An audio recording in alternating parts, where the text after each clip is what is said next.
This day, to this day, to this day. They say the light shine the brightest in Vegas on fight night, but you were used to this stage before, having won your first major title in MGM Grand Arena back in 2015. Some critics would say your title reign was illegitimate due to the lack of competition in the heavyweight division, but boxing historians globally would not just praise your title reign, they will honor you for resurrecting a once major sport in America. Tuscaloosa lies in central Alabama, a place known mostly for Crimson Tide football. Your childhood dream was to become a collegiate football player for Alabama. You dedicated yourself to the sport and earned awards in high school for not only football, but basketball as well.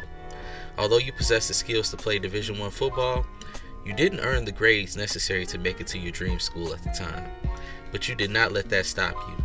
You attended community college and continued to play football with the hopes of transferring. But then, life threw an unexpected jab at you. At 19 years of age, you were to become a parent to a child that was diagnosed with a rare disease. You were faced with a tough decision and ultimately made the best one for your circumstances. You dropped out of community college to support your family. You worked as a beer delivery driver in the morning and at night worked at Red Lobster.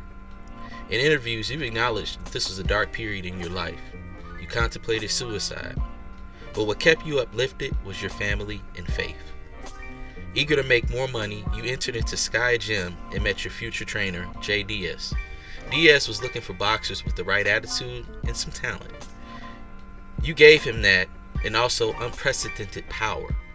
Most professional boxers have trained well through their childhood to craft their skills, but you trained only for 18 months and fought your way through the amateur ranks. Your path to the 2008 Olympic Games were not meteoric or picture perfect by no means. You won some lopsided and close matchups, but what most people don't know is you lost several qualifying matches due to inexperience in the ring. Most fighters in your predicament would have gave up or made excuses for their late start in boxing, but you did not. You fought hard and represented your country well by earning a bronze medal in the Olympics. Soon after, you turned pro. Fast forward to your professional boxing career, you were determined. You would think after winning an Olympic medal, it would ultimately catapult your boxing career and earnings, but it did not.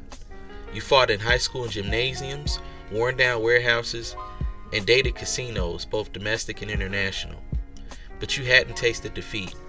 You would go on to 32-0 before you would get your first major title shot against Bermane Stiverne. On a national stage, courtesy of ESPN, you would defeat Stiverne by unanimous decision. After the fight, you said, "I want to bring excitement back to the heavyweight division, and I don't want to sit around.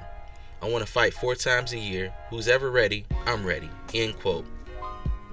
You would go on to do exactly what you sought out to do, and that was to bring back the excitement in American heavyweight boxing.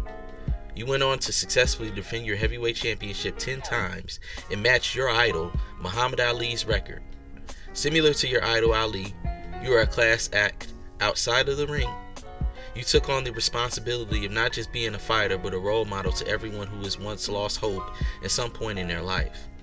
Some examples would include your support of Black Lives Matter movement, educating the masses on the African American struggles in a post-segregation society, and perhaps my most favorite being speaking to Birmingham, Alabama students about 10-second thinking and making wise decisions. You might have lost your first professional fight against Tyson Fury, but you are the most qualified heavyweight fighter to take down the Gypsy King. The way I see it, you knocked down Fury twice in the first fight convincingly. Tyson Fury just came back and evened the score with 2 knockdowns of his own. I would personally like to thank you for bringing back American heavyweight boxing and being a fighting champion. You did all of this while learning your boxing technique on the fly and providing us all with memorable knockouts. How your career ends is up to you, champ, but you will go down in the history books as one of the greatest in-ring and most important out-of-the-ring personalities for your determination. To this day! We say rest up, champ, and reclaim your spot on the throne.